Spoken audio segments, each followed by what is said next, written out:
the political build-up to the elections. It's 92 days, and like a wrestler charging into the ring, ready to defeat his opponent, the Independent National Electoral Commission is boasting of its preparedness to deliver a free, credible, and each-free elections come 2023. The chairman of the commission, Professor Mahmood Yakubu, in a statement of reassurance, said INEC has already implemented 9 out of the 14 activities listed in the timetable and schedule for next year's general election. The chairman noted that the 4 areas of challenge identified by the commission are security, campaign finance, technology, permanent voters card PVCs, and assurances that Nigerians' votes will count on election day is also receiving topmost attention. Well, we must commend the INEC chair, Professor Mahmood Yakubu, who has consistently restated the Commission's preparedness and readiness to deliver a free and fair election. But it appears like there's still a long journey before that promised land can be achieved. The the electronic input to the election is a concern. How will INEC monitor and track party finances is another concern. Is INEC having too much on their hands as we build up to the election? I think that INEC should not bite more than it can chew. The issue of monitoring campaign finances, I don't think the INEC has even got the tools to do that. Even in advanced countries of the world, politicians still find a way to bypass it, you know. Now, to come to Nigeria, for example, how are you going to tell, beginning even with the primaries of the parties, so much money gets spent. How can INEC, for example, say, okay, we'll stop this? INEC was also boasting that it will put an end to, what's it called, vote buying. I don't know how INEC, that does not control the armed forces, can stop vote buying. The politicians have found a way to even begin to buy votes a day to the election, or even weeks to the election. We saw what happened in Osun. Some people got rams, some got cows, so that they can do Ileya with it ahead of the voting proper. So they had already bought their conscience weeks to the election. So how do you stop such a thing? And on election day, we saw young girls, after being paid, they did Snapchat to say, they've given us money. They had no shame. Yes, they didn't say anything wrong about that. How many people have they got? Even the EFCC that was boasting the other day at the presidential primaries of the 2 major parties that look, we are here, we've established our presence here. Did they make any arrest? Did they make any arrest? Somebody got money from the presidential primaries and even went to distribute in his constituency. Did you arrest him for taking the money in the first place? Yes, he was very generous. He went to his constituency and donated to the needy. But to have even taken the money was wrong, ab initio. Yes, but was he arrested? His pictures were splashed on newspaper pages. We have no further no action was taken. So how do they even stop people from buying people's conscience on election day? They've not got the wherewithal. They've not got all it takes to do that. So boasting that you are going to stop it, I don't see how they can do it. Politicians will bribe law enforcement agents, and those law enforcement agents will help them to buy people's conscience. So in my view, what they should concentrate on is what they're already succeeding at, making the election more and more difficult to compromise. And that is through these beavers that they are doing, you know, reduce as much as possible the human interference in the system. In the process, yeah. If you can do electronic accreditation and ensure that everybody is electronically accredited. That will be fine. But we know that even many INEC officials themselves, they will even be the one bypass to INEC. Many elections will happen some places.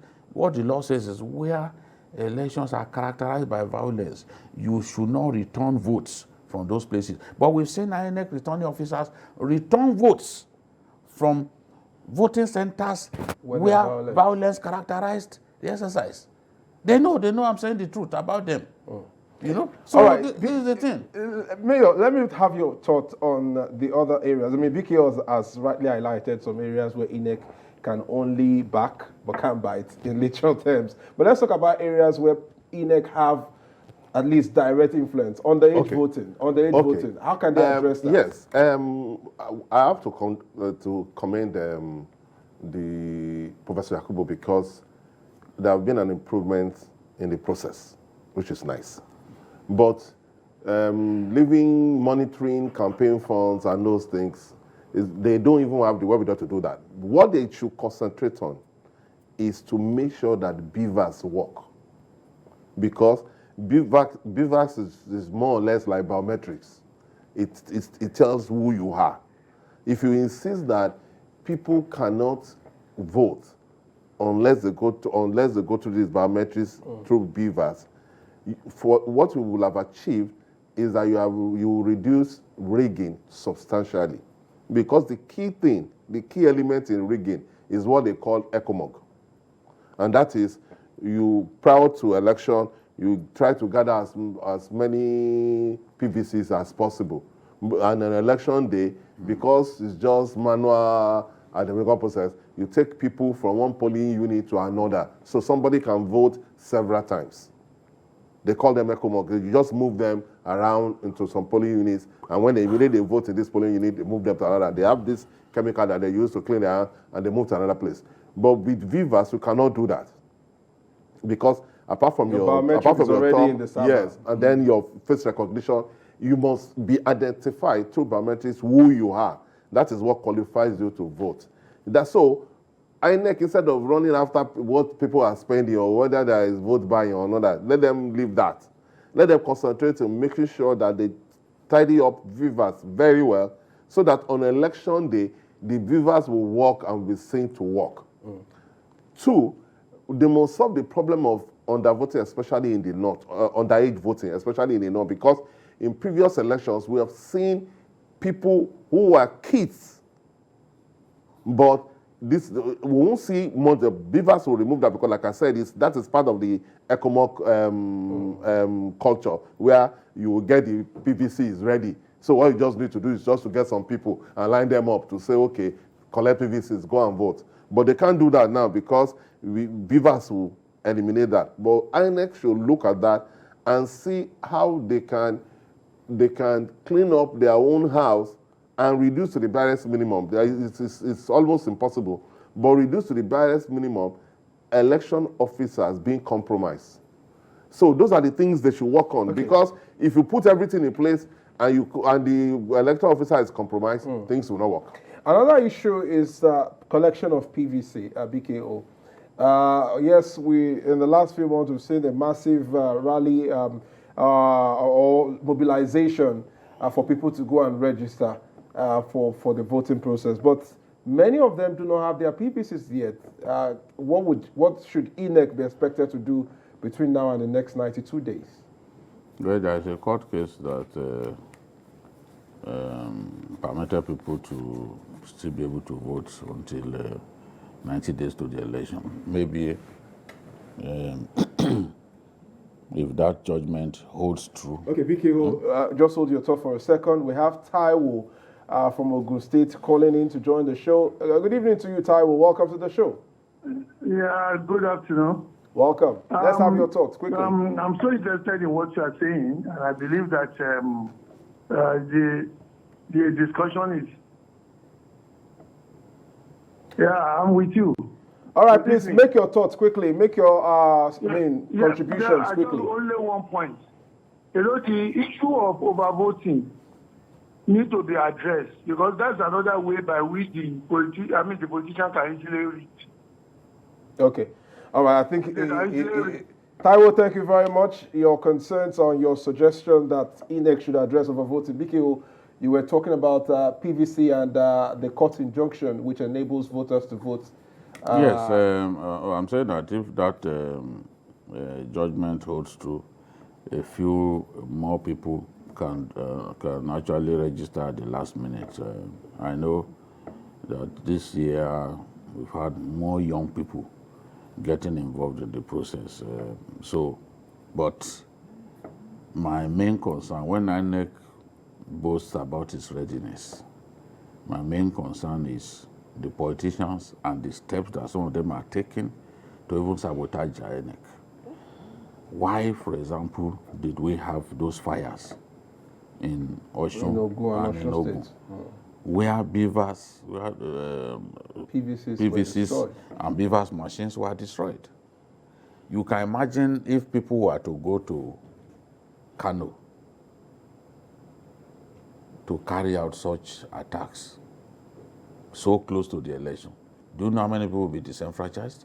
This is the reason our security agencies must police INEC facilities sufficiently. Otherwise, these elections will be compromised by people who already can see that they cannot win, but will rather ensure that nobody wins if they can't win. So they must police.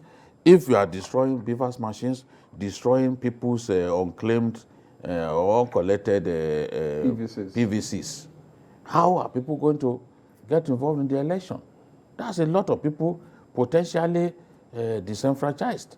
Although INEC said that they are going to replace those ones. But they can only replace if this thing happens in isolated cases. But if the trend of attacking INEC facilities continues, because we've had dozens of INEC facilities attacked in the last 2 years. If that trend continues, especially close to the election, it may be difficult for INEC to conduct elections in many places. And we don't want to see that. So the politicians have to behave themselves, because I don't see how individuals will just wake up on their own to say they want to go and burn INEC office. It's still politicians who are behind this. All right, they gentlemen, they need to behave themselves. Let's begin to wrap up on the show this evening. Mayor, what's your own now? What will be what you expect INEC to fix between now and the next 90 days? The issue of voting, that's a law to that effect. In any polling unit that is overvoting, it is null and void in that unit. That is, the law is there. So that solves the problem of overvoting. What we should concentrate on is, one, security. Like it says, security. We should look at INEC offices and materials as security, national security issues. So they should be given adequate security for both materials, because those are the things needed. The beavers machines are very important. So for you, security and technology, yes, security and beavers, those are the areas. And of course, BKO has also emphasized on the need for PVCs to be safely protected, and of course given to distribute them to the voters. And in some parts of the north, they found a way to get these things across to people through leaders or some clans, leaders or some wards. So those who registered, they get their attention. It's a lot easier, because what is the point in keeping those PVCs in INEC offices where they can be burnt and all that? If you know the pains that people went through to register, to even register and get. So INEC have a lot of work on their hands. Beyond giving us the assurances, they need to get to the work and ensure that we are really ready for the polls. Well, that's been the size of the show this wonderful Thursday evening. I've been hanging out with Mayor Akinpelu and Babajide Kolade Otitoju on the show.